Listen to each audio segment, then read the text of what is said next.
Assalamu alaikum everyone. Hope you all are doing well. As we all know that summer is on its full swing and we all love our national fruit mangoes. So let's make this yummiest mango pastry to satisfy our sweet tooth cravings. For mango pastry सबसे पहले यहाँ पर sponge ready कर लेंगे and for that मैंने लिए हैं 4 अंडे। एक बोल में 4 अंडे ऐड कर लेंगे और इनको अच्छी तरह से बीट कर लेंगे। If you guys are not beating the eggs till they get fluffier तो एटलीस्ट इनको इतना बीट करें कि ये फोमी टेक्सचर में आ जाए।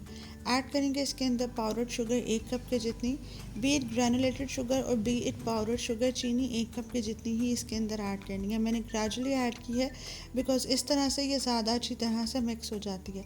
अच्छी तरह से इसको बीट करेंगे। ये बीट करने के बाद इसके अंदर ऐड कर देंगे next ingredient that is oil. Oil add करना है इसके अंदर 1/2 कप के जितना। ये ऐड करके इसको 1 मिनट के लिए अच्छी तरह से बीट करेंगे। ये भी मैंने ग्रेजुअली ऐड किया। इसके बाद रिमेनिंग ऑयल ऐड करेंगे और फिर अगेन इसको अच्छी तरह से 1 मिनट के लिए बीट कर लेंगे।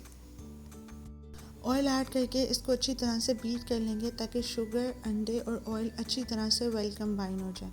ये ऐड करने के बाद इसके अंदर नेक्स्ट इंग्रेडिएंट ऐड करेंगे vanilla essence. Vanilla essence add किया मैंने 1/2 टीस्पून के जितना। इसको भी अच्छी तरह से बीट कर लें। इसको बीट करने के बाद ऐड करेंगे यहाँ पर हम लोग मिल्क 1/8 कप। 1/8 कप से ज़्यादा मिल्क ऐड नहीं करना और ये रूम टेम्परेचर पे होना चाहिए। मिल्क ऐड करने से केक बहुत सॉफ्ट बनता है। ये ऐड करके इसको बीट कर लें। फिर यहाँ पे ले लेंगे एक स्ट्रेनर और इसके अंदर ऐड करेंगे यहाँ पे 1 कप मैदा, 1 teaspoon baking powder, 3/4 teaspoon baking soda. ये ऐड करके इसको अच्छी तरह से सिफ्ट कर लेंगे ताकि इसके अंदर कोई लम्प्स ना जाए। इसको सिफ्ट करने के बाद एक स्पैचुला की हेल्प के साथ हम इसे आहिस्ता आहिस्ता फोल्ड करना स्टार्ट कर देंगे।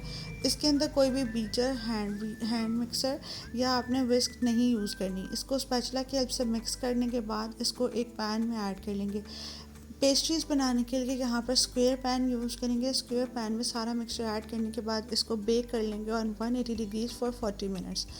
आफ्टर 40 मिनट्स केक जो है वो बेक हो जाएगा। इसको ठंडा होने के लिए छोड़ देंगे। केक मैंने ठंडा होने के लिए रख दिया। अब यहाँ पे फ्रॉस्टिंग रेडी करनी है और उसके लिए मैंने लिया यहाँ पे 1.5 कप के जितनी व्हिपिंग क्रीम और इसको यहाँ पे व्हिप करना स्टार्ट कर देंगे। After whipping the cream for 4 to 5 minutes इसके अंदर ऐड कर रही हूँ मैं 2 tablespoons of mango chunks. You guys can also add 1/2 cup of mango puree as well if you guys want, but मैंने mango chunks ऐड किए हैं। ये ऐड करके इसको अच्छी तरह से अगेन whip कर लेंगे। मेक श्योर कि आप जिस भी बोल में क्रीम को whip करें इसके नीचे ये ऑल अराउंड आइस ज़रूर सेट कर लें ताकि समर्स में ईजिली और प्रॉपरली क्रीम whip हो जाए। जब आपको इस तरह से स्टिफ वेव्स नज़र आना स्टार्ट हों तो इट मीन्स कि आपकी क्रीम जो है वो यहाँ पर अच्छी तरह से विप हो चुकी है। इसको मज़ीद 1 से 2 मिनट के लिए मैं यहाँ पर विप करूँगी और फिर ब्लेंडर, बीटर और एक्सटेंशंस निकाल के इसको हम रख देंगे इन द फ्रीज़र ताकि ये और अच्छी तरह से चिल हो जाए। ये निकालने के बाद इसको फ्रीज़र में रख दें। फिर इसके बाद नेक्स्ट हम लोग ले लेंगे यहाँ पर केक यहाँ पे ठंडा हो गया था। ठंडा करने के बाद इसको यहाँ पर साइड्स जो हैं वो इसकी इक्वली रिमूव कर लेंगे ताकि एक इक्वल डायमेंशन हमारे पास आ जाए। 4 साइड्स रिमूव करने के बाद अब केक को हम लोग यहाँ पे 3 पार्ट्स में कन्वर्ट करेंगे। 3 लेयर्स हम लोगों ने यहाँ पे कट करनी है। You guys can use cake leveler as well, but मैं यहाँ पे केक नाइफ़ की हेल्प से भी इसको 3 लेयर्स में कन्वर्ट करूँगी। समटाइम्स ये लेयर्स में ईजिली नहीं कट सकता, तो अगर आपके पास केक लेवलर है तो आप उसके साथ इसको ईजिली कट कर सकती हैं। मैं यहाँ पे केक नाइफ़ की हेल्प के साथ ही केक को 3 इक्वल पार्ट्स में और 3 इक्वल लेयर्स में कट कर लूँगी। फर्स्ट लेयर जो है वो यहाँ पर मैंने रिमूव कर लिया। This is our first layer. ये फर्स्ट लेयर है। इसी तरह से मैं केक की बाकी 2 लेयर्स जो हैं उनको भी इजीली कट कर लूँगी। After cutting sponge into 3 equal layers सबसे पहली लेयर के ऊपर यहाँ पे अप्लाई कर लेंगे sugar syrup. Properly sugar syrup apply करना है ताकि स्पंज जो है वो अच्छी तरह से इसके अंदर सोक हो जाए। फॉर शुगर सिरप मैंने लिया था 1 कप के जितना पानी और इसके अंदर ऐड की थी 2 to 3 table spoon of sugar. इसको अच्छी तरह से मिक्स कर लिया था। इसको अच्छी तरह से अप्लाई करेंगे। After soaking the sponge with sugar syrup इसके ऊपर एक लेयर लगाएंगे क्रीम की। इसको अच्छी तरह से क्रीम के साथ कम्प्लीटली कवर कर देना है ताकि आपके पास एक इक्वल अमाउंट में क्रीम आ जाए। इस तरह से इसको कवर करना ज़्यादा इजी रहता है। किसी भी एक पाइपिंग बैग में जो भी नोज़ल आपने टॉप के लिए यूज़ करनी है वो सेट कर लें, उसी के अंदर क्रीम ऐड करें और इस तरह से इसको पूरा फिल करते जाएंगे with the help of our piping bag and a nozzle. इस तरह से आपने इसके ऊपर पूरी क्रीम लगा लेनी है। फ्रॉस्टिंग अप्लाई करने से पहले मेक श्योर कि ये अच्छी तरह से चिल्ड हो। फ्रॉस्टिंग बनाकर इसको रख दें in the freezer for about 15 to 20 minutes ताकि ये अच्छी तरह से चिल हो जाए। फिर इसको अप्लाई करें आप अपने स्पंज के ऊपर। इस टाइम पीरियड में आप स्पंज सोकिंग और कटिंग ईजिली कर सकती हैं। इस तरह से बिल्कुल नहीं करें कि फ्रॉस्टिंग बनाकर आप डायरेक्टली स्पंज सोकिंग और कटिंग की तरफ आ जाएँ, फिर उसके ऊपर डायरेक्टली फ्रॉस्टिंग अप्लाई कर दें।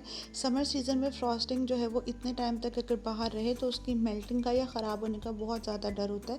तो मेक श्योर कि अप्लाई करने से पहले ये बिल्कुल ठंडी हो ताकि ये अच्छी तरह से सेट भी हो सके। एक स्क्रैपर की हेल्प से इस फ्रॉस्टिंग को अच्छी तरह से हम लोग लेवल कर लेंगे। You guys can use a palette knife as well. बस इसको अच्छी तरह से लेवल कर लें। जब आपको सेटिस्फेक्शन हो जाए कि ये अच्छी तरह से लेवल हो गई है तो फिर दोबारा पाइपिंग बैग और नोज़ल लेकर क्रीम अप्लाई करेंगे ऑन द एजेस और इसकी एक बाउंड्री बना लेंगे। कंप्लीट 4 साइड्स पे आपने इसी तरह से एक बाउंड्री क्रिएट करनी है with the help of cream. ये अप्लाई करने के बाद इसके सेंटर में यहाँ पर ऐड करेंगे mango chunks. You guys can also add mango puree along with chunks, लेकिन बहुत ज़्यादा नहीं ऐड करनी। ये ऐड करके इसके ऊपर सेकंड लेयर रख देंगे। सेकंड लेयर रख के बहुत ज़्यादा प्रेस नहीं करना, हल्का सा प्रेस करेंगे। इसके ऊपर अगेन शुगर सिरप अप्लाई करेंगे। शुगर सिरप में सोक करने के बाद फिर इसके ऊपर अगेन हम लोग यहाँ पर क्रीम की लेयर लगाएंगे और फिर अगेन बाउंड्री क्रिएट करेंगे, फिर चंक्स ऐड करेंगे। सेम वही जो प्रोसेस है वो हमने रिपीट करना है दोबारा। और फिर उसके ऊपर रख देंगे हम लोग third layer. Third layer apply करने के बाद आपने जब क्रीम अप्लाई करनी है तो उसको लेवल करना है, उसके बाद बाउंड्री क्रिएट नहीं करनी लाइक दिस। यहाँ पे ये करने के बाद केक बोर्ड को अच्छी तरह से साफ़ कर लेंगे, प्रॉपरली क्लीन कर लेंगे to make it look nice and clean. ये करने के बाद हम लोग मैं यहाँ पे 3 जो है वो swirls क्रिएट करूँगी। आप कोई भी नोज़ल यूज़ कर सकती हैं और कोई भी डिज़ाइन यहाँ पे क्रिएट कर सकती हैं, बट मैं इस तरह से ये गोल गोल swirls बना रही हूँ।